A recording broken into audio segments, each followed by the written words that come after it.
Good morning students, कैसे हैं आप सब।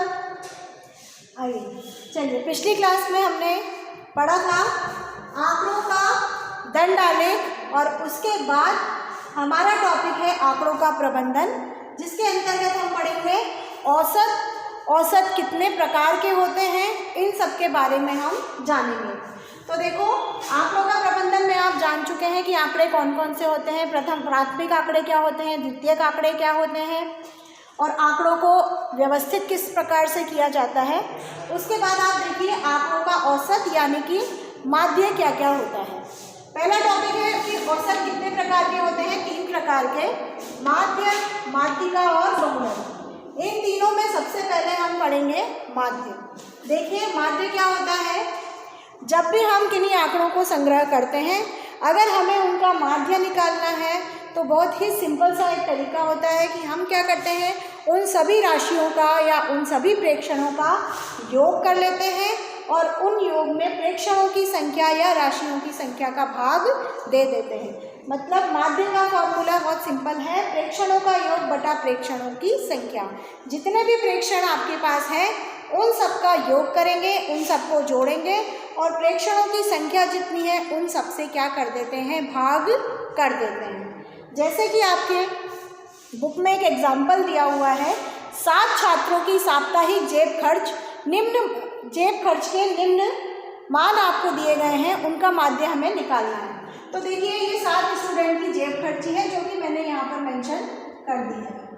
पहले स्टूडेंट की जेब खर्ची है 36 रुपये, दूसरे स्टूडेंट की है 33 रुपये यानी 33, थर्ड स्टूडेंट की है ₹42 यानी कि 42 रुपये, अगले स्टूडेंट की है 51 रुपये, इसके बाद वाले की 48, इसके बाद वाले की 45 और इसकी है 39 यानी कि 39 रुपीज़। ये 7 स्टूडेंट हैं जिन्हें साप्ताहिक खर्च यानी कि 7 दिनों का खर्च इतना मिलता है। आपसे पूछा गया है कि इनकी एवरेज यानी कि औसत यानी कि माध्य, इनका माध्य मान क्या होगा। तो बहुत हमने यहाँ पे फॉर्मूला लिखा है, प्रेक्षणों का योग बटे प्रेक्षणों की संख्या।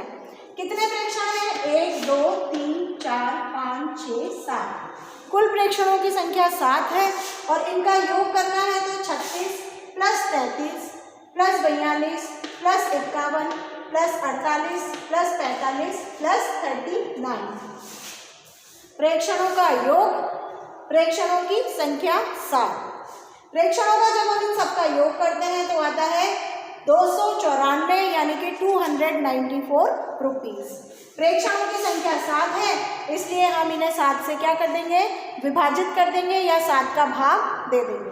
जब हम इनमें 294 में 7 का भाग देंगे तो आपके उत्तर आता है 42 यानी कि 42। इसका मतलब है कि आपका जो माध्य है वो कितना है, 42 रुपीज़ है। अर्थात हम कह सकते हैं कि जितनी भी जेब खर्ची इनको दी गई है उनकी औसत वैल्यू या उनका औसत मान या उनका माध्य मान कितना है, 42 रुपये है। इसी प्रकार ये जो आंकड़े आपको दिए गए थे, ये आंकड़े बहुत कम थे, प्रेक्षण बहुत कम थे, प्रेक्षणों की संख्या केवल 7 थी। अगर हमें प्रेक्षणों की संख्या ज़्यादा दी जाए, मान लीजिए कि आपको प्रेक्षणों की संख्या 50 या 100 दी जाती है, तो फिर हम उनके सवालों को किस तरह से हल करेंगे उसका तरीका भी हम सीख लेते हैं। तो देखिए एक एग्जांपल लेते हैं इसके लिए कि हमारे पास कुछ छात्रों हैं जिनके भार आपको दिए गए हैं, कुछ छात्रों का भार आपको दिया गया है किसमें, किलोग्राम में, और छात्रों की संख्या यहाँ दी गई है। एक तालिका हमें दी गई है जिसमें कि छात्रों का भार और यहाँ पे छात्रों की संख्या दी गई है। छात्रों का भार इस तरह से है कि कुछ छात्र ऐसे हैं जिनका भार 45 किलो है, इनकी संख्या कितनी है, 3। कुछ हैं 46 वाले, कुछ 47 वाले, कुछ 48 वाले, कुछ 49 वाले और कुछ 50 वाले। कुछ का भार कितना है, 45 किलो और छात्रों की संख्या कितनी है, 3। अर्थात 3 छात्र ऐसे हैं जिनका भार 45 किलो है, 4 छात्र ऐसे हैं जिनका 46 किलो है, 2 छात्र ऐसे हैं जिनका 47 किलो है, 6 छात्र ऐसे हैं जिनका 48 किलो वजन है एक छात्र ऐसा है जिसका 49 किलो वजन है और 4 छात्र ऐसे हैं जिनका कि 50 किलो वजन है।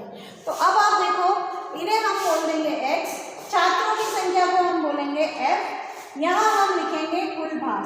हम जानते हैं कि अगर एक स्टूडेंट का भार 45 किलो है और स्टूडेंट की संख्या 3 है तो उनका कुल भार कितना होगा, 45 × 3 यानी 135 किलो। क्योंकि 45 किलो के 3 छात्र हैं इसलिए उनका कुल भार कितना हो गया, 135 किलो। 46 किलो वाले 4 स्टूडेंट हैं तो 46 को हम 4 से गुणा कर देंगे, इनका भार आ जाएगा 184 किलो। इसके बाद 47 वाले 2 स्टूडेंट हैं तो 47 को 2 से गुणा कर दीजिए, भार आ जाएगा 94 किलो।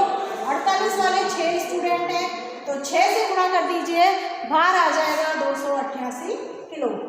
49 किलो केवल एक ही स्टूडेंट ऐसा है जिसका 49 किलो है तो 49 को हमें 1 से ही गुणा करना पड़ेगा। इसके बाद आप देखो 50 किलो वाले 4 स्टूडेंट हैं, इसका मतलब इनका कुल भार कितना आ गया, 200 किलो। अब माध्य का फॉर्मूला हम जानते हैं, प्रेक्षणों का योग बटा प्रेक्षणों की संख्या, यानी कि कुल भार। अब कुल भार जब हम जोड़ते हैं तो कुल भार आता है आपके इन सबको जोड़ने पर 950 किलोग्राम।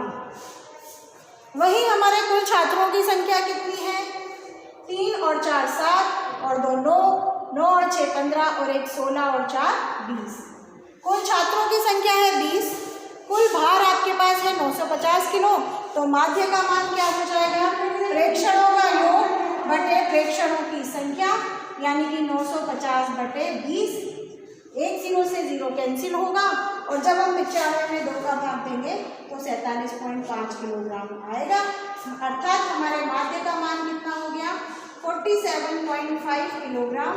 या हम ये कह सकते हैं कि अगर हम बोलें कि किसी भी स्टूडेंट का एवरेज वेट यानी कि औसत भार कितना है, 47.5 किलोग्राम है।